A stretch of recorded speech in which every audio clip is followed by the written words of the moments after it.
Hey gang, JC here, and this is the Daily Dose for Tuesday, February 15th, 2011, a combined venture with Mind Active in beautiful downtown Brentwood. We have archives at the top of the page. Our lovely eye candy feature is right below on the strip. You can see the archives go back a couple of weeks, whatever the case may be. And we are on the air every day from 10 in the morning until 1 in the afternoon on the Big 550 KTRS. Trish Gazelle does Trish's Trash and is our producer and co-host. Eric Mink on Tuesdays.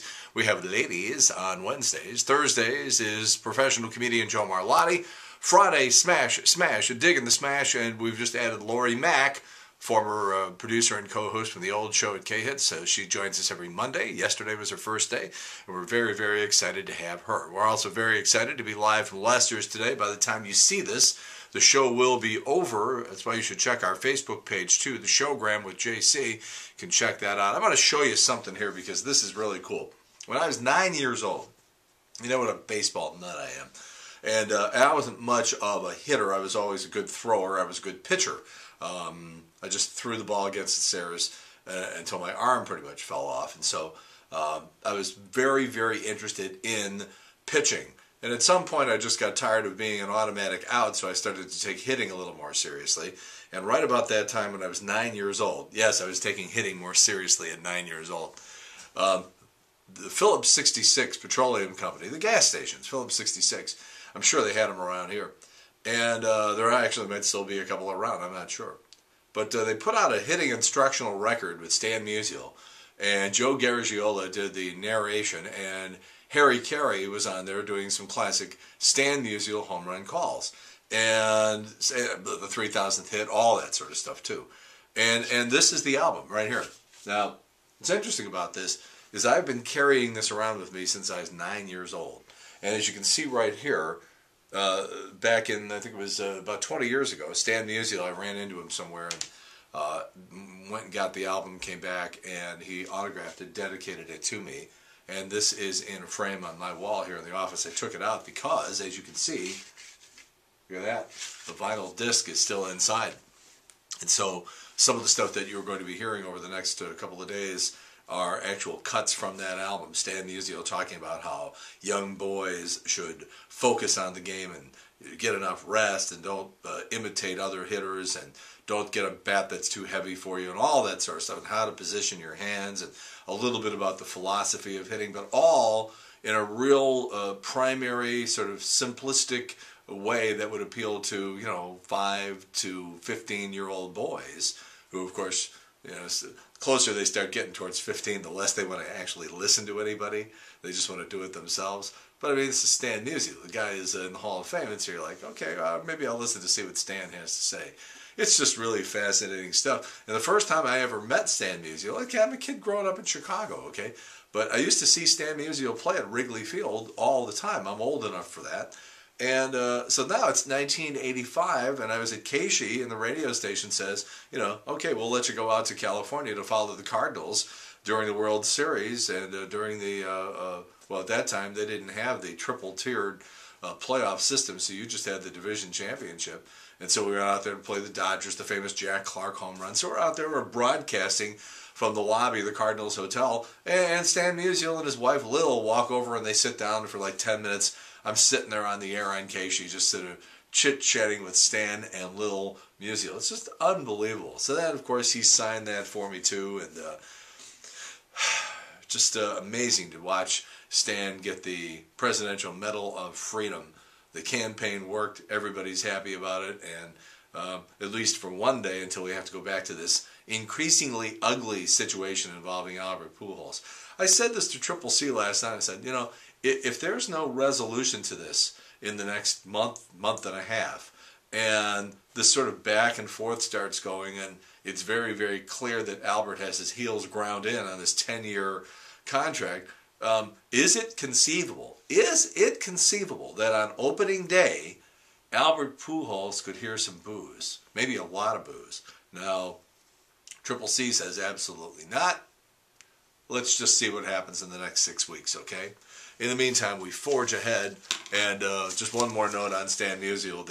You know, what you always try to do, somebody a long time ago told me that unless you're sitting, and this is regarding memorabilia, unless you're sitting right there when the person is autographing your ball or your bat or your album, whatever the case may be. Unless you're sitting there right there watching them do it, chances are, if you're buying sports memorabilia, it's a forgery. I mean, there's clubhouse guys who have perfected the autographs of a lot of the players. So I'd heard that a long time ago, and so, in fact, the picture of me sitting with Stan Musial as he's autographing that album is our eye candy feature today. Mama didn't raise no fool, let's just put it like that.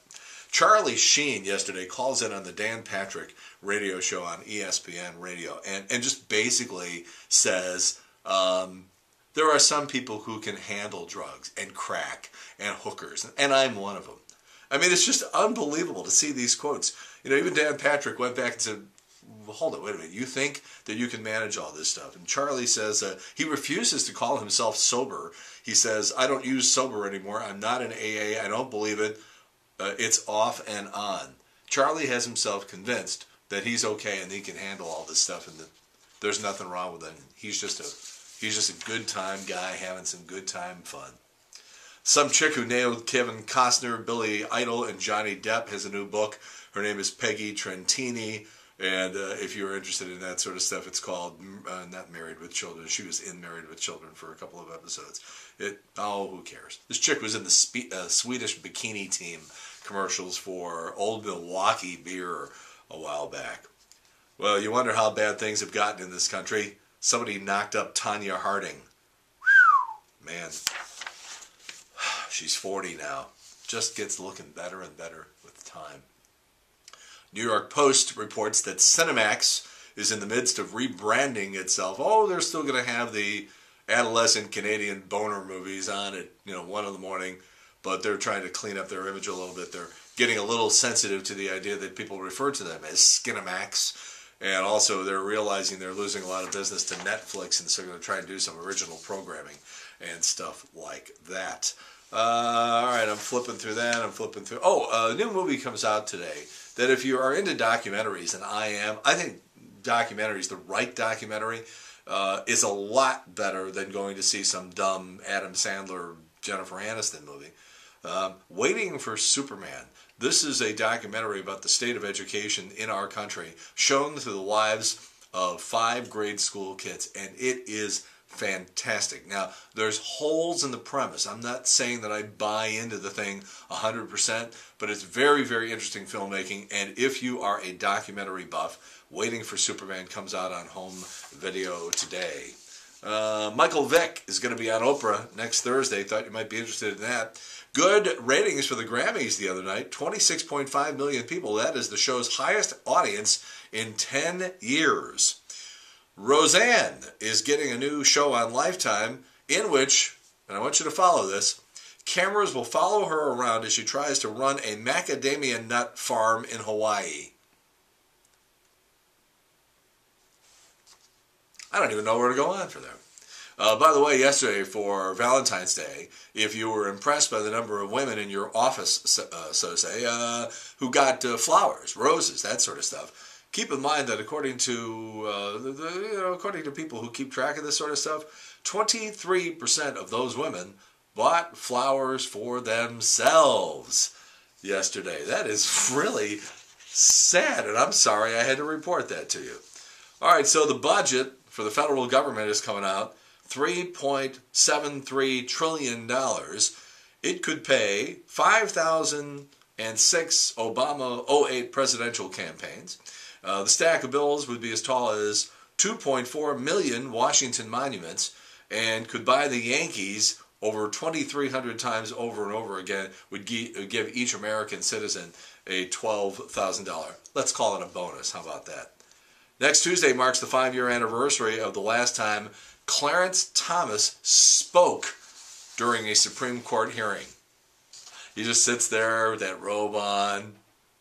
Nobody knows if he has any pants on underneath. Just sitting there having those randy thoughts. And by the way, just one other little note here. It was 11 years ago today, in 2000, that Fox aired the nightmare known as Who Wants to Marry a Millionaire? Anybody remember the names of either of the two people? I do, because that's the way my brain works, and that's what I get money for.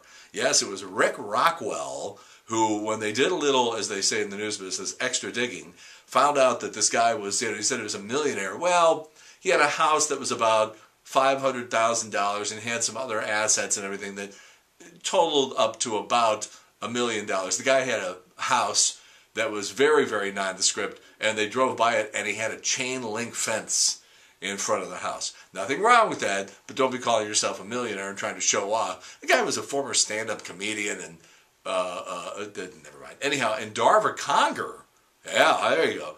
Darva Conger, when she did her Playboy spread, came on the air with us, and it was very nice, but you could tell it was something not wired up 100%. But she had gone to nursing school at SIU Edwardsville.